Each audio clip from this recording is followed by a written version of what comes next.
वंचित बहुजन आघाडीचे सर्वेसर्वा प्रकाश आंबेडकर यांनी लोकसभेच्या आधी उद्धव ठाकरेंसोबत युती केली आणि ती तुटली सुद्धा।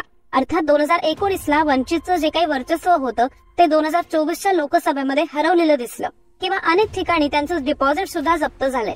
अशा परिस्थितीमध्ये सुद्धा विधानसभेच्या निवडणुकीमध्ये वंचित बहुजन आघाडीनं स्वतंत्र निवडणूक लढवण्याचा निर्णय घेतला असंही बोलल्या जात आहे।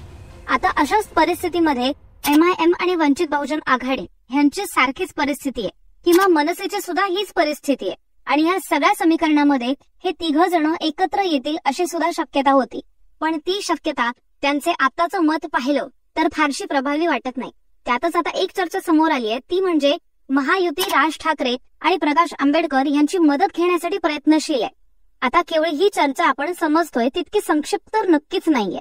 त्याच्या पाठीमागची गणितं समीकरणं ही वेगळी असू शकतात आणि तीच समीकरणं आपण या व्हिडिओच्या माध्यमातून समजून घेण्याचा प्रयत्न करू। नमस्कार, मी ऋतुजा, तुम्ही पाहताय सत्य पे सत्ता, थोडक्यात पण महत्त्वाचं। जेव्हा वंचितचा विषय निघतो तेव्हा दलित समाजाचं जे काही मतदान आहे ते वंचित बहुजन आघाडीकडेच निर्विवादपणे जाईल याची शाश्वती 2019च्या निवडणुकांसारखीच 2024 मध्ये देता येणार नाही असं दिसतंय।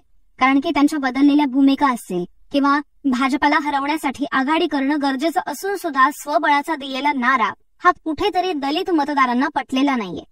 त्यामुळे वंचित बहुजन आघाडीकडे जो मतदार आधी होता तो आता राहिलेला नाहीये, तो महाविकास आघाडीनं आपल्याकडे वळवून घेतलाय असंही दिसतंय।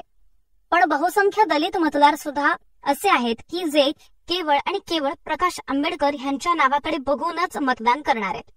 डॉक्टर बाबासाहेब आंबेडकर यांचा नातू म्हणून त्यांच्याकडे पाहिलं जातं आणि ही भावनिकताच मतांमध्ये परिवर्तित होऊ शकते ह्याची पण दाट शक्यता आहे। पण असं जर का झालं तर त्याचा सगळ्यात जास्त फटका महाविकास आघाडीला बसू शकतो असंही वाटतंय। आता साहजिकच लोकसभा आणि विधानसभेची गणितं ही वेगळी असतात। अशा परिस्थितीमध्ये प्रकाश आंबेडकर यांनी गेल्या काही दिवसांपासून खरी शिवसेना ही एकनाथ शिंदेंचीच आहे असं वक्तव्य केलं। दुसरं म्हणजे मनोज जरांगे पाटील यांच्याबद्दल ते जाहीर करत असलेली भूमिका ही सुद्धा कुठे ना कुठेतरी महायुतीची ते मदत करतायत की काय या प्रश्नाभोवती फिरायला सुरू होते।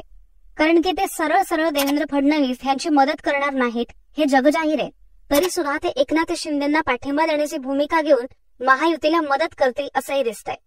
आता ह्या सगळ्यांमध्ये ते किती जागा लढवतात, किती जिंकून येतात आणि सत्ता स्थापनेच्या वेळी त्यांच्या जागेला किती महत्व प्राप्त होतं ह्या सगळ्यांवरती अनेक गोष्टी अवलंबून आहेत। पण सरते शेवटी ते एकनाथ शिंदेंना पाठिंबा देतील असंही सध्या तरी दिसून येते।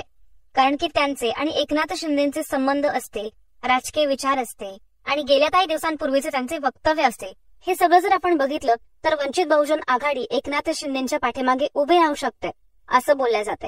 दुसरी गोष्ट म्हणजे अजित पवार वेळेप्रसंगी स्वबळावरती लढवण्याची गरज पडली तर ते त्या तयारीवर सुद्धा आहेत आणि ते वंचित बहुजन आघाडी सोबत युतीही करू शकतात अशी पण एक शक्यता मागे वर्तवली जात होती।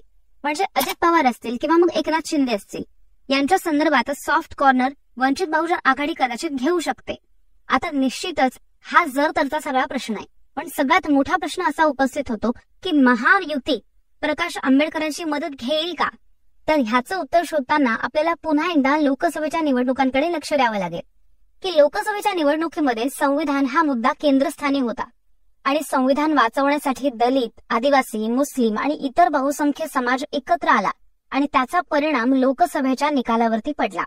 आता हे सगळं समीकरण जर आपण बघितलं तर कुठेतरी ह्या सगळ्यामध्ये जो दुरावलेला मतदार आहे त्याला पुन्हा एकदा आपल्याकडे वळवायचं असेल तर संविधान आणि संविधानाशी निगडीत असलेलं व्यक्तिमत्व हे आपल्या बाजूने घेणं अत्यंत गरजेचं असू शकतं।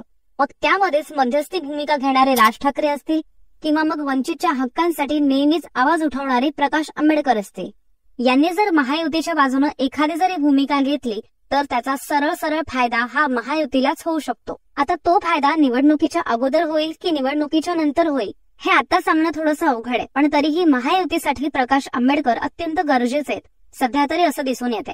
कारण की दुरावलेला मतदार परत एकदा जवळ आणण्यासाठी आंबेडकर हे आडनाव अत्यंत गरजेचं आहे। जसं ठाकरे हे आडनाव एका विशिष्ट मतदारांसाठी आवश्यक आहे तसंच आंबेडकर हे आडनाव सुद्धा राजकीय समीकरणामध्ये गरजेचं आहे। विशिष्ट मतांचं गणित करण्यासाठी ही गोष्ट मान्य करावीच लागणार आहे। त्यामुळे ह्या सगळ्या राजकारणामध्ये वंचित बहुजन आघाडी नेमकी काय भूमिका घेऊ शकते याबद्दल तुम्हालाही काय वाटतं ते आम्हाला कमेंट करून नक्की सांगा। धन्यवाद।